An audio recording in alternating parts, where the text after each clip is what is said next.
सरना का सच जानने के बाद सम्राट बिंबिसार युवराज स्वर्णसेन और राजकुमार मणिधर के साथ उसे ढूंढने के लिए महल से बाहर निकले। तभी एक सैनिक ने आकर सम्राट से कहा, भानु प्रताप जी, बाहर आपके साथी आपको बुला रहे हैं। सम्राट बाहर ही थे। सैनिक ने जैसे ही ये कहा वो द्वार की तरफ देखने लगे। वहां अंतेनाग खड़ा था। अंतेनाग को देखकर सम्राट की भौहें तन गई और उन्हें याद आया कि उन्होंने अंतेनाग को कुछ काम दिया था। इसलिए उन्होंने युवराज स्वर्णसेन और राजकुमार मणिधर से कहा, आप लोग कुछ वक्त हमारी प्रतीक्षा कीजिए, हम बस अभी गए और अभी आए। ठीक है भानु प्रताप जी, अब जाइए। तब तक हम सैनिकों से कुछ पूछताछ कर लेते हैं कि क्या उन्होंने सरना को कहीं देखा है। इसके बाद सम्राट वहां से सीधे अंतेनाग के पास आए। उन्होंने धीरे से उससे पूछा, काम हुआ? अंतेनाग ने उन्हें धीमे स्वर में कहा, सम्राट, हमने जितना सोचा था आचार्य उससे भी कहीं ज्यादा शातिर निकले। ऐसा प्रतीत होता है कि उन्हें हमारी हर एक चाल के बारे में पहले से ही पता है। वो प्रतियोगिता से निकलते ही सीधे अपने कक्ष की तरफ गए और वहां जाकर खुद को बंद कर लिया और उन्होंने तुरंत अपने कक्ष के बाहर कई सारे सैनिक भी खड़े कर दिए हैं। आज तो उन्हें पकड़ पाना असंभव सा लग रहा है। अंतेनाग की बात सुनकर सम्राट ने कहा, नहीं, आचार्य को तो हम आज ही पकड़ कर रहेंगे। उन्होंने अपनी सारी सीमाएं लांघ दी हैं। उन्होंने सरना को अपना मोहरा बनाकर आम्रपाली को नुकसान पहुंचाने की बहुत बड़ी गलती की है और ऐसा करके उन्होंने अपनी तुच्छता का प्रमाण दिया है। अंतेनाग भी ये सुनकर हैरान हो गया। उसने कहा, परंतु सम्राट, ऐसा कैसे हो सकता है? भला सरना जैसी सैनिक को आचार्य अपना मोहरा कैसे बना सकते हैं? अंतेनाग को नहीं पता था कि सरना अपनी याददाश्त खो चुकी है, लेकिन जब सम्राट ने उसे ये सब कुछ बताया तो उसे भी बड़ा झटका लगा। इस सब कुछ जानने के बाद अंतेनाग को याद आया कि जब वो वैशाली आया था और सम्राट से मिलने महल गया था, तब सरना उससे टकराने के बावजूद भी उसे पहचान क्यों नहीं पाई थी। उसने अपने मन में कहा, सरना की याददाश्त का चले जाना ये बहुत बड़े दुख की बात है हमारे लिए, और आचार्य ने अपने भले के लिए सरना को अपना मोहरा बना लिया।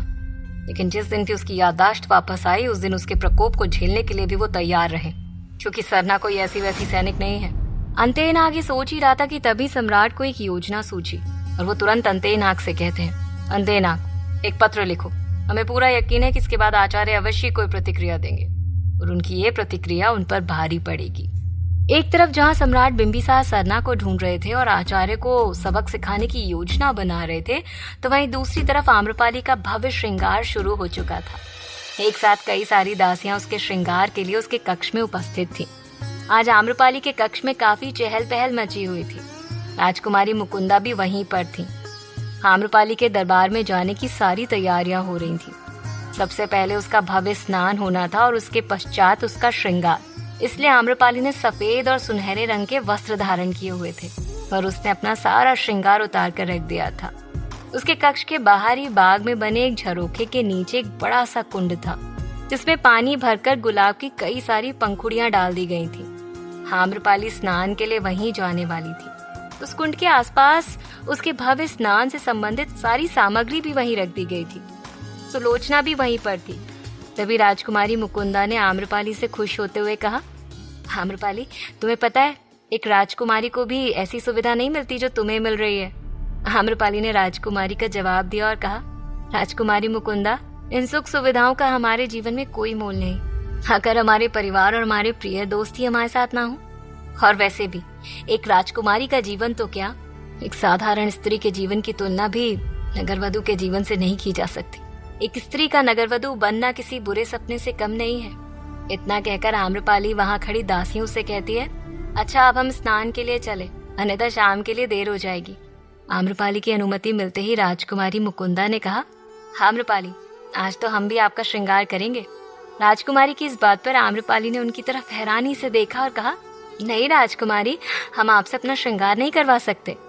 तो राजकुमारी ने कहा, आम्रपाली, आप हमारी मित्र हैं और आप जो भी कुछ इस वैशाली के लिए कर रही हैं ना, इतना बड़ा त्याग तो एक राजकुमारी भी नहीं कर सकती। बस इसलिए हम ये सौभाग्य नहीं खोना चाहते। ये बोलते हुए राजकुमारी ने जब आम्रपाली के चेहरे की तरफ देखा तो उसके भाव ऐसे थे मानो वो राजकुमारी से ये सब नहीं करवाना चाहती थी। तभी राजकुमारी ने उसे समझाते हुए कहा, हमारी विनती समझकर हमारी बात मान लीजिए आम्रपाली।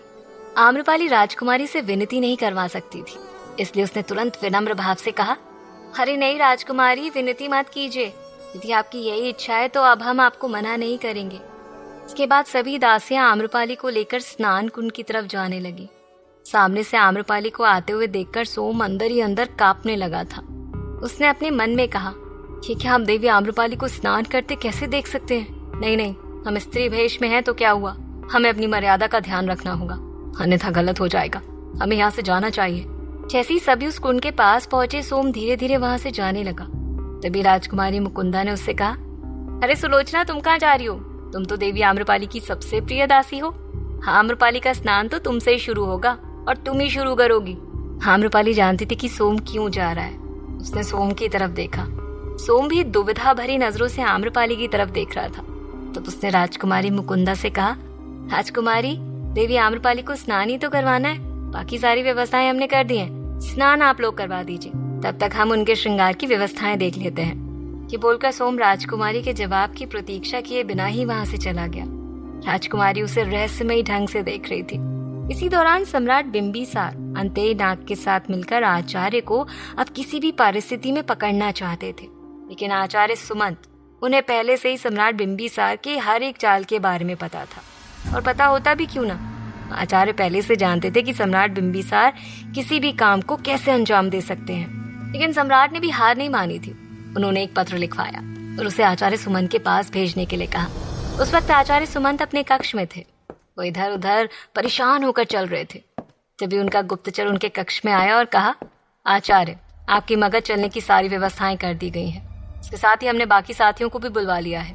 इस वक्त आचार्य बहुत बेबस नजर आ रहे थे। उन्होंने अपने गुप्तचर से कहा, नहीं, अब हम कहीं नहीं जा रहे। हमें लगा था कि आज आम्रपाली का अंतिम दिन होगा, लेकिन सरना अपना काम नहीं कर पाई। अब हम यहाँ से कहीं नहीं जा सकते। आचार्य अपने मन ही मन में कह रहे थे कि मगध तो हम तभी जा पाएंगे जब आम्रपाली की लाश रानी कौशला देवी को दिखा सकेंगे। अगर आम्रपाली को मारे बगैर हम अपनी जान बचाकर मगध पहुंच गए तो कौशला देवी हमें जरूर मार देंगी। आचार्य की बात सुनकर गुप्तचर ने कहा, लेकिन आचार्य, जिन्होंने सरना पर वार किया था वो आपसे मिलना चाहते हैं। आप मगध जा रहे थे, इसलिए हमने उन्हें यहीं बुलवा लिया ताकि आपके जाने से पहले वो आपसे मिल सके। ये सुनकर आचार्य ने कहा, उन्हें उनके हिस्से का धन दे दिया गया था, फिर उन्हें हमसे क्यों मिलना है? तो गुप्तचर ने कहा, उन्हें धन की आवश्यकता है, इसलिए वो आपसे मिलना चाहते हैं। गुप्तचर की इस बात पर आचार्य ने कुछ सोचते हुए कहा, एक काम करो, उन्हें हमारे पास लेकर आओ। हमें नहीं लगता कि सरना आम्रपाली को अकेले मार पाएगी, इसलिए एक तरफ सरना और दूसरी तरफ से इन दोनों को भी आम्रपाली के पीछे लगा देते हैं। कोई ना कोई अवश्य आम्रपाली को मारने में सफल हो जाएगा। आचार्य की बात मानकर गुप्तचर वहां से चला गया। लेकिन तभी आचार्य के कक्ष में खिड़की से होते हुए एक तीर सीधे उनकी दीवार पर आ लगा। उस तीर के दीवार पर लगते ही आचार्य घबरा गए। वो बुरी तरह से डर गए थे। उनका पूरा शरीर पसीना पसीना हो चुका था। उन्होंने पहले उस तीर की तरफ देखा और फिर घबराई हुई नजरों से खिड़की की तरफ देखा। उन्होंने खुद को संभाला और धीरे से दबे पांव चलकर खिड़की के पास गए। जब बाहर कोई नहीं दिखा तो जल्दी से उन्होंने उस खिड़की को बंद कर दिया और तुरंत उस तीर के पास आए। तीर में एक पत्र लगा हुआ था। आचार्य ने उसे निकाला और पढ़ना शुरू किया।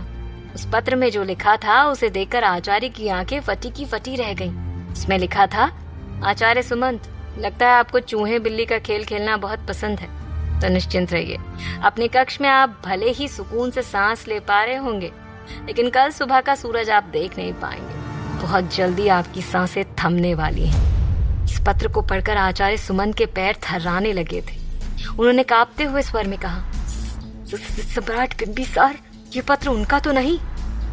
ऐसे कहते हुए उन्होंने अपने कक्ष में चारों तरफ देखा। उस कक्ष में देख उन्होंने कहा, क्या वो हमें इस कक्ष में भी मार डालेंगे?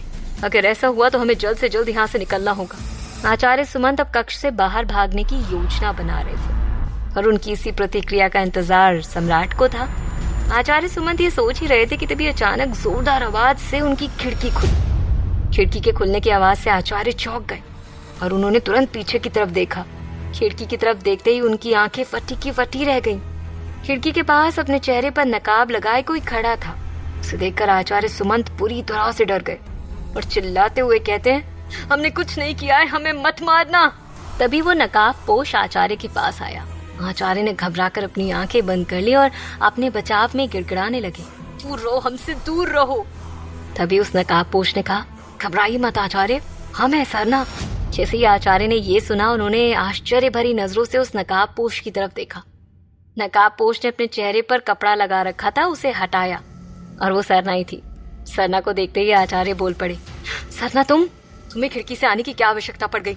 तुम्हें पता भी है हमारे प्राण हमारी हथेली में आ गए थे। तभी सरना ने आचार्य को शांत करते हुए कहा, आचार्य शांत हो जाइए, सब बताते हैं हम आपको। हम यहाँ छुपकर सिर्फ इसलिए आए हैं क्योंकि देवी आम्रपाली और सुलोचना वापस आ गए हैं। इसका मतलब उन्हें पता चल चुका है कि देवी आम्रपाली को हमने ही बंदी बनाया था और अब वो हमें ढूंढ रहे होंगे। सिर्फ इसलिए हम छुपकर आपके पास आए हैं। सरना की बात सुनकर आचार्य शांत होकर खड़े हो गए। अगले ही पल सरना ने उनसे पूछा, परंतु आचार्य आप इस तरह क्यों डर रहे थे? कौन मारना चाहता है आपको? आचार्य सुमंत ने अपने पास रखा वो पत्र उठाया और सरना की तरफ दिखाते हुए कहा, ये देख रही हो, हमें मारने की धमकी दी गई है और ये सिर्फ तुम्हारी वजह से हो रहा है सरना। सरना ने आचार्य के हाथ से वो पत्र लिया और उसे पढ़ने लगी। इसी दौरान आचार्य ने कहा, अब वो आम्रपाली हमें छोड़ेगी नहीं। उसे पता चल चुका है कि हमने तुम्हें बचाने की कोशिश की, इसलिए अब वो हमें जीवित नहीं छोड़ेगी और हम यहाँ से कहीं नहीं जा सकते। ये सब कुछ तुम्हारी वजह से हुआ है सरना। आचार्य सरना को इसकी वजह बता रहे थे। सरना ने उनकी तरफ सवालिया नजरों से देखा। तभी आचार्य ने कहा, जब हमने तुमसे कहा था कि यहाँ से भाग जाओ तो तुम भागने की बजाय उसे पकड़ने चली गई और जब पकड़ लिया तो उसे मारने की बजाय जीवित छोड़ दिया। तुम्हें उसे मार देना चाहिए था सरना। देखो अब क्या हो गया, अब वो हम दोनों को मार देगी। सरना आचार्य की बात सुनकर अंदर ही अंदर क्रोध से भर चुकी थी।